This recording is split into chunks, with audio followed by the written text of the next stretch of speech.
man celebrated more than the king. He loved wine, theatre, and taking on various mistresses.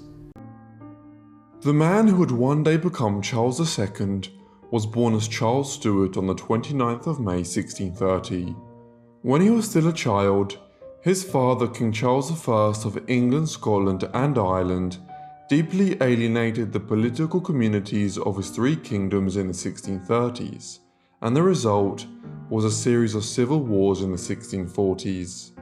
At the end of these, Charles was executed by the English Parliament in 1649, and his son fled to the continent, where he lived between France and the Dutch Republic during the 1650s. It was while in exile that young Charles began to take on many lovers and began his reputation as a serial philanderer. Also, it was at this early stage in his life that he had his first children. During his years in exile, Charles had three notable mistresses. The earliest of these was Lucy Walter, a Welsh noblewoman who spent time with Charles from the late 1640s onwards in France and the Dutch Republic. She died in 1658 from a venereal disease. Charles's relationship with Lucy had overlapped with another, Elizabeth Boyle.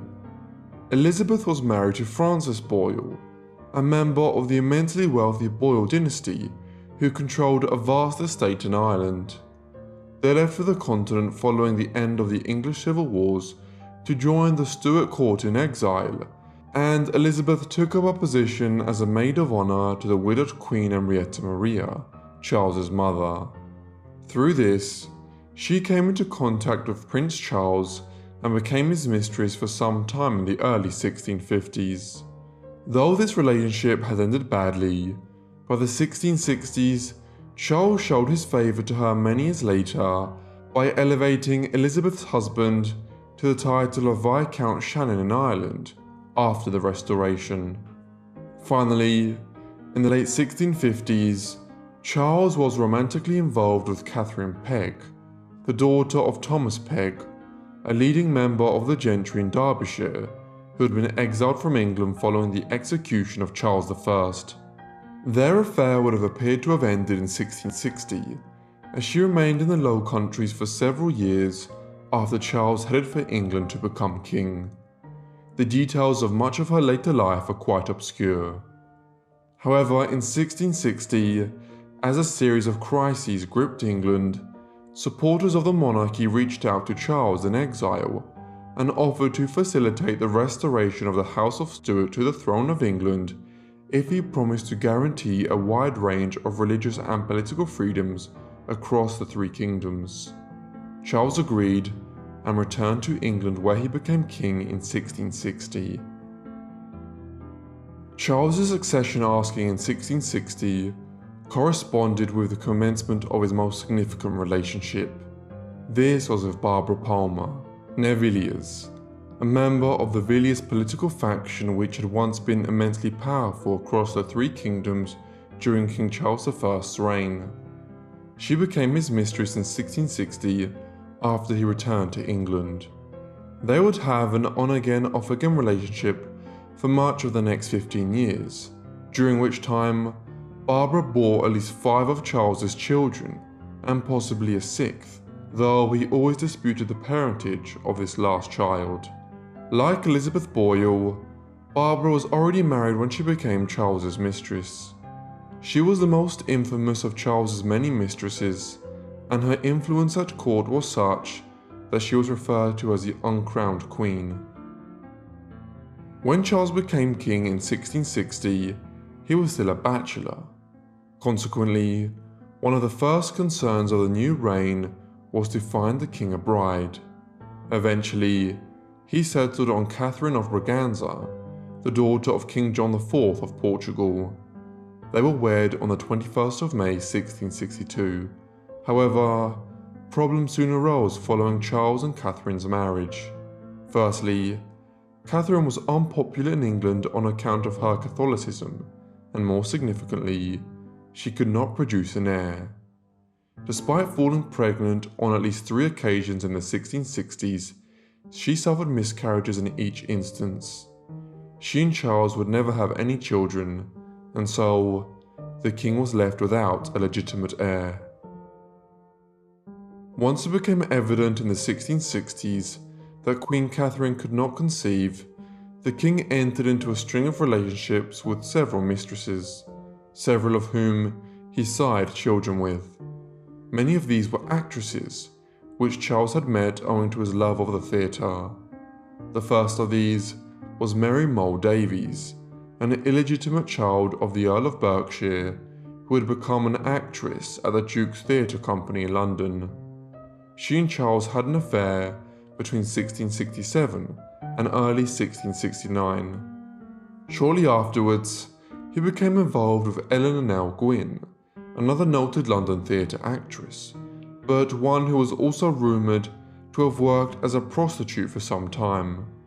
Nell was notorious amongst court and London gossips as a result, but she had the distinction of not having imposed too much on Charles for money.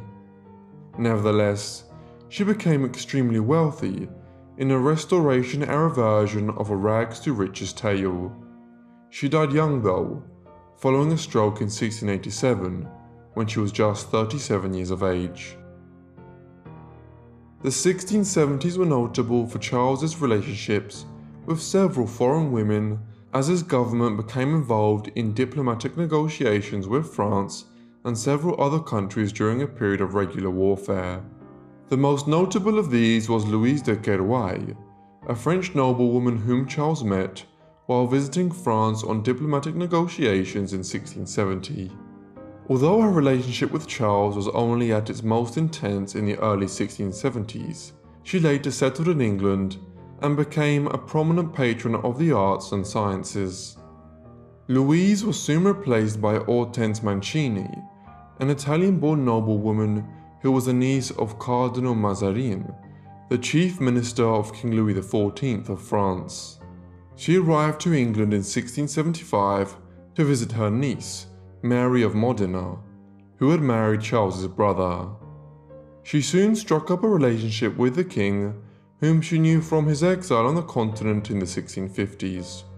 Hortense subsequently became dubbed as the Italian whore by the court on account of her multiple simultaneous affairs with other aristocrats in England. This promiscuity eventually led to her falling out of favour with Charles, though she remained in England and established a notable literary salon, which was curiously attended by several of Charles's other mistresses in the late 1670s and early 1680s. These were just the more prominent of Charles's mistresses. There are at least 14 confirmed mistresses who found their way into his affections for many months or even years. For instance, in the early 1660s, Charles briefly had a fling with Winifred Wells, a maid to Queen Catherine and a scion of the firmly royalist family. Beyond these, there were further rumours of affairs and brief relationships with young women of the court, such as Elizabeth Hamilton, the future Countess of Gramont, and a member of the prominent Irish noble lineage. When one takes all of this into account, and the possibility that Charles probably had many liaisons with the other actresses of the time, it really is impossible to say for certain how many mistresses he had during his lifetime.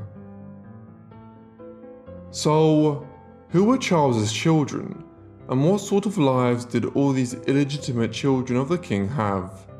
The eldest was James Scott. In his youth, he was given the surname Crofts, as the governor of his household during these early years was Lord Crofts. However, he later took Scott following his marriage.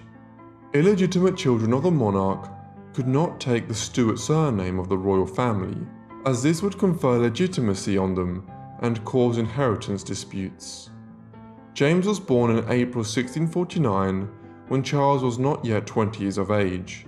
His mother was Lucy Walter, and he was born in Rotterdam in the Dutch Republic. Following Charles's restoration as King of England, Scotland and Ireland in 1660, James was brought from the Low Countries to Britain. In 1663, he was granted a string of noble titles by his father, the most senior being the title of Duke of Monmouth, and also those of the Earl of Doncaster and Lord Tynedale. Just a few months later, when he had reached his 14th birthday, he was married to Anne Scott, and the pair were granted the titles of Duke and Duchess of Buccleuch. Scott soon engaged in a military career. By the time he was 16, he was serving in the English fleet during the Second Anglo-Dutch War, which resulted in Britain acquiring the Dutch colonies in North America, including New York and New Jersey. He subsequently became a senior member of the Royal Guard in the late 1660s, but it was during the Third Anglo-Dutch War between 1672 and 1674 that he came into his own, playing a leading role in the siege of the city of Maastricht in the Dutch Republic, and earning a reputation as one of England's finest soldiers. Thereafter, he was one of the most senior military commanders in Britain, but as his popularity soared in England in the late 1670s, concerns arose that he would try to succeed his father as king one day, despite his illegitimacy. Therefore, he ended up in exile on the continent throughout the first half of the 1680s. As you will see, he did indeed attempt to claim the throne when his father died some years later. About a year after the birth of James Scott, Charles's second confirmed illegitimate child arrived into the world. This was a daughter called Charlotte, who resulted from the future king's affair with Elizabeth Boyle. Later in her life, Charlotte became known as Charlotte Paston and the Countess of Yarmouth, following her marriage in 1672 to William Paston, 2nd Earl of Yarmouth. Charles acknowledged Charlotte as his daughter, provided for her during her early years, and indeed showed considerable royal favour to the Paston family during Charlotte's marriage to the Earl. She died young in 1684, though not before she had 5 children herself. Charles had 2 children by Catherine Pegg, his mistress in the late 1650s, while still in exile on the continent. These were given the surname Fitzcharles, meaning son of Charles. The first child was Charles Fitzcharles, who was born in 1657, the first of 4 illegitimate sons which would be named Charles, all by different women. In 1675, when he reached his 18th year, his father elevated him to the peerage as 1st Earl of Plymouth and Lord Dartmouth. Like his elder half-brother James Scott, he joined the military.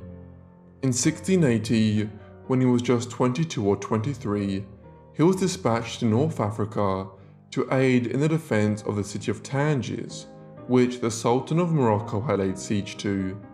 His regiment ultimately failed in their mission, and the British presence in Morocco collapsed in the early 1680s, but Fitzcharles never lived to see this. He died in North Africa on the 17th of October 1680 after contracting dysentery. Charles's second child by Catherine Pegg was a girl called Catherine. Almost nothing is known about her, and the facts of her life are highly contested. We know she was born in 1658, a year after her brother, and that's it. Because of this, some historians believe that she died in infancy or childhood. Yet another account suggests she became a Benedictine nun at Dunkirk Abbey in northern France, where she had the name Sister Ophelia. The Sister Ophelia only died there in 1759, so if this nun was Catherine Fitzcharles, she lived to be 101. Shortly after his relationship with Catherine Pegg, Charles entered into the most prominent tryst of his life. This was with Barbara Palmer, and it began around the time of his restoration as King Charles II. Over the next 12 years, Charles is believed to have had 6 children with Palmer. Each of these children was given the surname Fitzroy, meaning son of the king. The first of the Fitzroys born to King Charles and Barbara Palmer was a girl named Anne in 1661. Perhaps the most eventful episode in her life occurred in 1674, when she was just 13 years old, when she eloped with Thomas Leonard, 15th Lord Dacre, and married him. They had several children together, and she lived down to the early 1720s. The second of the Fitzroys was a son, once again called Charles after his father. He was born on the 18th of June 1662. Because his mother had married Roger Palmer, the Earl of Castlemaine, and Lord Limerick in the Irish peerage back in 1659, Charles was referred to as Lord Limerick throughout his youth, despite the fact that Roger Palmer was not his biological father. Roger tolerated his wife's lengthy affair with Charles II, both because he had no option when the king was involved, and also because his wife's relationship with the monarch gave the Palmers extensive access to royal patronage and favour. When Charles Fitzroy was just 8 years old, he was betrothed to Mary Wood, the heiress of Sir Henry Wood. In 1675, when barely entering his teenage years, the king granted him the title of Duke of Southampton, but when his mother died in 1701, he acquired the more senior title of Duke of Cleveland. His first marriage ended in tragedy, as Mary Wood died shortly after they were finally wed in 1679 from smallpox. However, he remarried in 1692 to Anne Pulteney, with whom he had a large family. Charles Fitzroy lived to be nearly 70 and died in 1730. The third of King Charles and Barbara Palmer's children was Henry Fitzroy, born in September 1663. He entered the military in the late 1670s and became a notable commander, while also being given the title Duke of Grafton in 1675. This came with estates in Ireland and England. When a civil war broke out in Britain in the late 1680s, he sided with the eventual victor in it, King William III, but never lived to enjoy the benefits which no doubt would have come from becoming a strong supporter of the victorious party, as he was killed in a military engagement outside the city of Cork in 1690. The fourth Fitzroy child was Charlotte, born in September 1664. Charlotte was betrothed to Sir Edward Lee when she was just 8 years old, and they were married in February 1677, when she was still only 13. Between the late 1670s and 1706, she became pregnant on at least 18 occasions. However, at least 7 of these children died in infancy or childhood. A noted beauty of the court throughout her life, Charlotte lived to be 53 and died in 1718. Charlotte was also quickly followed by the 5th child of Charles's sustained liaison with Barbara Palmer. This was a son named George, who came into the world in December 1665. He was the 9th illegitimate child of Charles's, though we can be sure of his paternity, though as we will see shortly, there may have been others born prior to this, which he did not acknowledge. In 1674, Charles ennobled George as Earl of Northumberland, and he was subsequently made a Duke in 1683. He enjoyed a successful military career, and somewhat unusually for Charles II's illegitimate children, he also became a considerable political figure, being made a member of the British Privy Council in 1713 during the last months of the reign of Queen Anne. He married twice, to Catherine Wheatley in 1686 and Mary Dutton in 1714, but like his father before him, he had no legitimate children before he died in 1716 at the age of 50. Charles had 2 children by Nell Gwynn, the London stage actress. These were given the surname of Beauclerk. The eldest Charles, the third of 4 sons whom Charles named after himself, was born in May 1670. Shortly before he died, his father decided to award him with a series of titles, the most notable being that of Duke of St Albans, which came with an annuity of £1,000 a year, a considerable sum in the late 17th century. Beauclerk joined the military like many of his half-brothers. A notable feature of his service was that he was present at the siege of Belgrade in 1688. Charles went on to marry Diana de Vere, the daughter of the 20th Earl of Oxford, and one of the oldest noble families in Britain. They had several children, and they lived a quiet and lengthy enough life down to 1726. This could not be said of his brother James, who was born a year after him in 1671. Little is known of him, and he died in 1680. Charles had only one illegitimate child through his affair with the French noblewoman Louise de Keroualle. This was a son Charles, who was born on the 29th of July 1672. The king gave him the surname Lennox, as several of the Lennox nobles of Scotland had recently died when he was born. Lennox was granted a series of senior titles when he was just 3 years old in 1675, the most prominent being the Dukedom of Richdom. Because his mother was French, and there are extensive historical links between France and Scotland, King Charles granted this particular illegitimate child a series of positions within the Northern Kingdom, notably the office of Lord High Admiral of Scotland. He married Anne Brudenell in 1692, and they had several legitimate children, though Charles Lennox also inherited his father's liking for siring illegitimate children. He lived down to 1723 and is noted as an early major patron of cricket as a sport in England. In October 1673, Mary Tudor was born to Mary Mull Davies, the London actress with whom the king had an affair in the early 1670s. She was the last illegitimate child whom Charles acknowledged as his own. She was granted a large pension in the early 1680s to maintain her as one of the king's illegitimate children, and in 1687 she entered the British nobility when she married Edward Radcliffe, 2nd Earl of Derwentwater.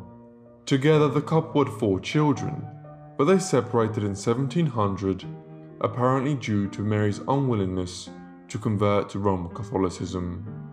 After her husband's death, she married Henry Graham, and after he died, she went on to marry Major James Rooke. Lady Mary eventually died in 1726, aged 53. On the 16th of July 1672, Barbara Palmer, Charles's longtime mistress, with whom he had 5 children between 1661 and 1665, gave birth to a girl who was named after her mother. Barbara Palmer always insisted that this girl was the king's daughter, though Charles himself disputed this, and it is widely believed that her actual father was probably John Churchill, the future first Duke of Marlborough. Of course, Barbara would have had financial motives for insisting that the child was the king's. However, Charles never acknowledged her as his daughter. Barbara subsequently became involved in a major scandal after entering a relationship with the Earl of Arran, James Hamilton, in the early 1690s. She gave birth to an illegitimate son out of wedlock by him in 1691, following which she decided to enter the English Priory of St. Nicholas in Normandy in northern France, where she lived as a Benedictine nun down to her death in 1737. Although Charles fathered 13 illegitimate children and even provided extensively for them, there were rumours that Charles was the father of several more offspring. For instance, it was suggested that Charles fathered a son by Lady Marguerite de Carteret when he was visiting Jersey in the Channel Islands in 1646. The boy, James de la Cloche, was subsequently hypothesized to be the source for the tale of the Man in the Iron Mask, an unidentified prisoner of state who was incarcerated for 34 years. However, historians today tend to dismiss the idea that Charles was de la Cloche's father. Evidence for another potential child is found in the celebrated diary of Samuel Pepys. He reported that in February 1663, rumours were circling in London that the King's mistress, Winifred Wells, had given birth to a child on New Year's Eve in 1662. It was widely believed that Charles was the father, and that he had given Wells a large pension of £2,000 to provide for the child. Though, it is strange that Charles never acknowledged this child, so perhaps the child in question died in infancy. Whatever the truth of his unacknowledged children, Charles's love life had become such an object of rumour and speculation by the 1660s that it is difficult to disentangle who might have been his children and who definitely weren't. Historians have used diaries and other sources from the time to indicate that Charles may have been the father of between 19 and 21 children, but again, it's impossible to be sure of an exact number. Charles II died in 1685. This created a major political issue as his children were not born in wedlock, and so none of them could legally succeed him. Thus his Catholic brother, James, Duke of York, was heir to the throne, and he succeeded Charles as King James II. James's succession led to one of the most peculiar episodes in the tangled histories of Charles II's illegitimate children. Rumours had been circulating for years that Charles had actually married Lucy Walter back in the 1650s, and as a result his son by Lucy, James Scott, Duke of Monmouth, was a legitimate heir to Charles's throne. The Protestant faction in the country was happy to exploit this rumour to try to remove the Catholic James from the throne. Consequently, upon James II's pronouncement as king, Monmouth, who was on the continent at the time, sailed for England with several ships and hundreds of supporters.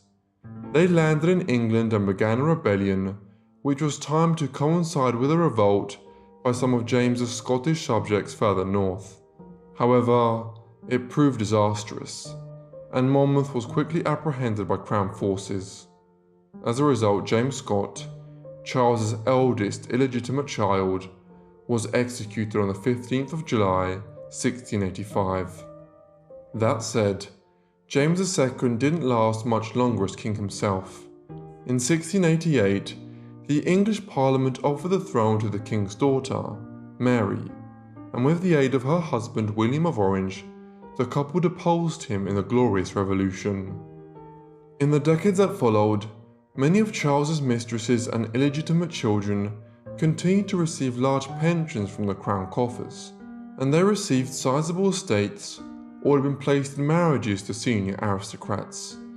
Few made their mark on British politics after Charles's time, but perhaps the most notable aspect of the legacy is their sheer presence within the British nobility.